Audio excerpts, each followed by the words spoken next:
Bonsoir amateurs de macabre, soyez les bienvenus sur Necrotales. Ce soir, je vous présente le premier épisode de la Nécrolection. Dans la Nécrolection, je vais vous raconter des histoires vraies à propos d'êtres humains complètement déments et psychopathes, de légendes macabres ou encore de mythes à propos d'objets maudits. Toutes sortes d'histoires qui se sont réellement passées et qui mettent à mal les explications rationnelles qu'on utilise pour les élucider. L'histoire que je vais raconter aujourd'hui est celle de Shawn Nelson.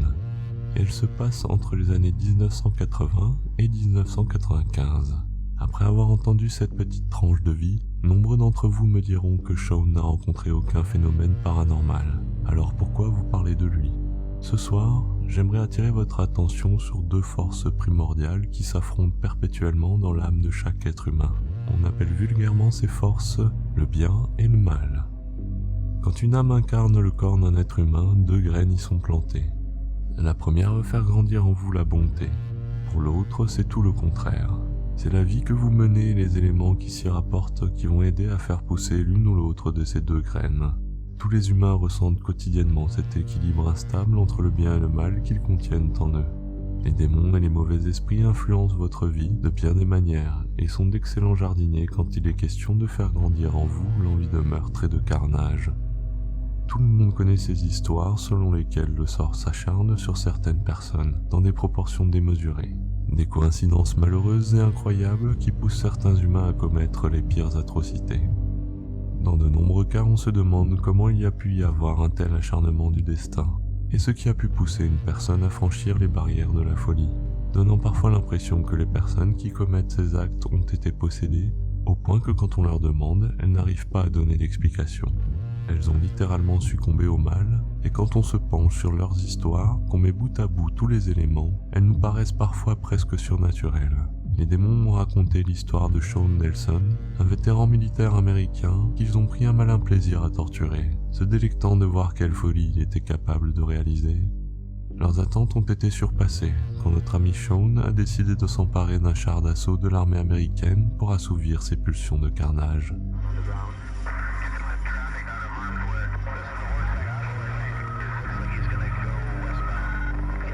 Mais avant de vous montrer d'autres images, je vais commencer par vous raconter toute l'histoire.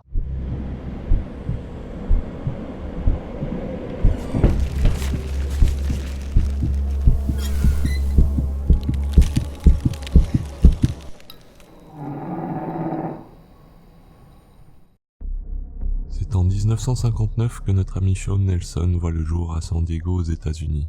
Âgé de 19 ans, il s'engage dans l'armée pour passer son service militaire. Il est alors basé en Allemagne. Sa carrière militaire se termine en 1980 avec le grade de soldat. Suite à cela, il devient plombier dans le civil et en 1985, il épouse sa femme. En somme, c'est une existence plutôt commune et pour le moins heureuse que mène Shawn. La vie suit son cours pour lui avec des hauts et des bas, sans problème particulier, jusqu'en 1990, alors qu'un jour il est hospitalisé suite à un accident de moto. Alors, je me permets une petite aparté pour faire remarquer que bien souvent les humains victimes d'un choc violent rencontrent par la suite un destin pour le moins morbide. D'après mes observations, c'est un point commun à de nombreux tueurs en série. Et donc, suite à l'accident de Shawn, son comportement va se modifier et étrangement le sort va commencer à s'acharner sur lui. Une fois l'hospitalisation terminée, Shawn va poursuivre en justice l'hôpital. Une folie malsaine le prend et il accuse l'établissement de lui avoir infligé un traitement contre sa volonté, mais aussi une séquestration et des maltraitances, et réclame ainsi un dédommagement d'1,6 million de dollars. Malheureusement pour notre ami, il ne parvient pas à convaincre la justice et se voit contraint à payer plus de 6 500 $ de frais médicaux et de frais d'avocat. Une année plus tard, en 1991, sa femme demande le divorce. Et l'année suivante, en 1992, les parents de Shawn sont tous les deux morts d'un cancer. Ah, alors, est-ce que vous ne sentez pas déjà un peu la chose arriver là, avec ce bon terreau fertile de malheur et de désespoir ? Oui, je sais ce que certains se disent. On a déjà entendu beaucoup d'histoires dans lesquelles le sort s'acharne sur des personnes qui finissent par s'en remettre et aller de l'avant, ou bien au contraire, à déprimer et se suicider. Mais ce n'est pas le cas pour notre ami Shawn, dont l'esprit dérangé semble étrangement occupé à penser à autre chose. C'est donc divorcé et endeuillé par la mort de ses parents que Shaun se réfugie dans la méthamphétamine. Il s'installe dans une colocation, trouve une nouvelle petite amie et devient particulièrement violent. Les jours passent et Shaun est persuadé qu'un gisement d'or se trouve dans son jardin. Il creuse alors un trou de 4,5 mètres de profondeur et dépose plus tard un permis de forage auprès de la mairie. Shaun continua le forage un moment et au début de l'année 1995, il s'y consacre entièrement et quitte son activité de plombier. Sans source de revenus et sans avoir trouvé d'or dans son jardin, il se voit privé d'eau et d'électricité et il est engagé dans une procédure d'expulsion. En avril 1995, il porte plainte par 2 fois, réclamant 2 millions de dollars pour négligence policière et arrestation abusive. Quelques jours plus tard, sa compagne le quitte. Alors, résumons. Il se fait larguer par 2 fois, perd ses parents, est accro à la meth et devient violent. Il n'a plus de job ni d'argent, vit en ermite sans eau ni électricité et va se faire expulser de chez lui. Le tout bien entendu, après avoir foré son jardin sur plusieurs mètres de profondeur, persuadé d'y trouver de l'or. Les plus sceptiques d'entre vous pourront encore dire que tout ceci n'est que l'œuvre d'un destin tragique et qu'aucune force obscure n'est à l'origine de tous ces événements. Mais continuons un peu. Très logiquement, Shaun déprime et confie à l'un de ses amis vouloir se suicider. Mais le mois suivant, en mai 1995, notre ami, au volant de son véhicule, se dirige jusqu'à l'armurerie de la garde nationale située dans le quartier de Kimi Mesa, à San Diego. On peut légitimement penser qu'un site militaire implique un niveau de sécurité conséquent et que Shaun, qui veut s'introduire dans la base, va rencontrer de grosses difficultés. Étrangement, ce soir-là, la grille donnant sur le parking, habituellement fermée à 17h, était ouverte. L'armée indiqua par la suite que des employés y faisaient des heures supplémentaires, ce qui laissa le champ libre à Shaun pour s'y introduire. La base était presque déserte, il se dirige vers les tanks et à l'aide d'un pied de biche, force les trappes des véhicules pour y entrer. Il suffit d'une pression sur un bouton pour démarrer les tanks, et après 2 essais infructueux, Shaun entre dans un tank M60A3 et réussit à le faire démarrer. Cependant, par une douce ironie du sort, les munitions des chars d'assaut sont inaccessibles. Pourtant, ce détail n'arrête pas Shaun dans sa volonté de carnage. Il s'enfuit de la base à bord du tank alors que la sécurité donne enfin l'alerte en le voyant.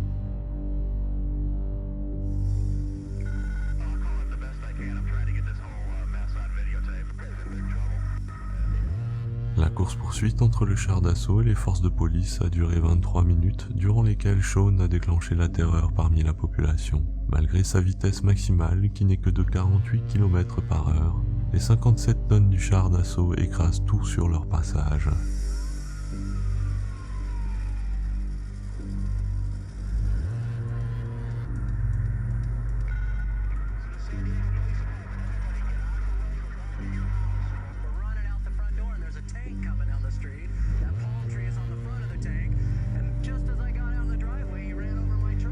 Shaun détruit tout ce qui croise sa route, panneaux et feux de signalisation, bouches d'incendie.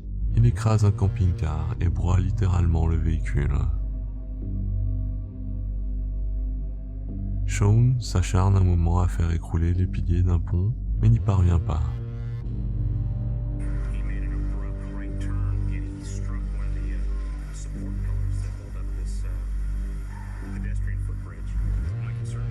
Il se lance alors dans une nouvelle course-poursuite sur l'autoroute 163 et décide de passer le terre-plein central pour s'engager à contresens et percuter de face les voitures qui s'y trouvent. Fatalement, le char d'assaut reste encastré sur le terre-plein et se retrouve complètement immobilisé.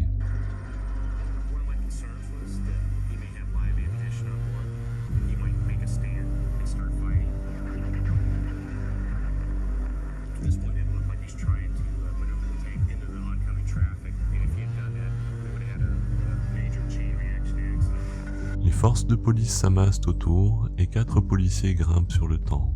Paul Paxton, un sergent du corps des marines, parvient à ouvrir la trappe.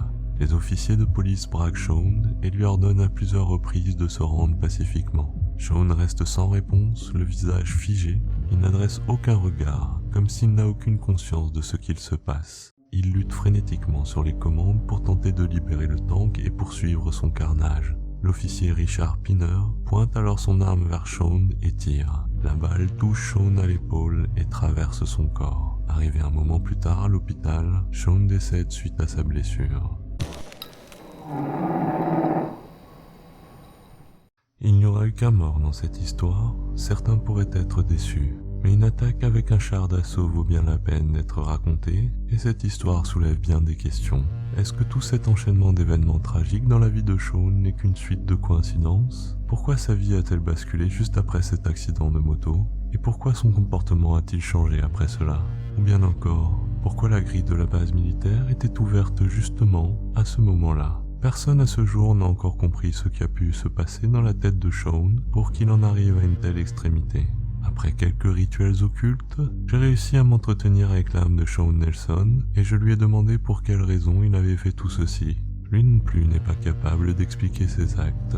Je vous laisse donc à présent vous faire un avis sur toutes ces questions, et pour terminer, je vais citer les sages paroles prononcées par le chef de la police de l'époque, Jerry Sanders, et qui sont destinées à la garde nationale. Ne laissez pas vos clés dans les tanks. Ce fut un plaisir de vous conter cette histoire. Si vous souhaitez vendre une petite partie de votre âme au démon, je vous invite à vous abonner et à partager cet épisode. Pour en savoir plus sur Necrotales ainsi que les démons qui m'accompagnent, suivez-nous sur nos réseaux sociaux. Ce fut un plaisir de vous conter cette histoire, et n'oubliez pas que vos âmes nous appartiendront.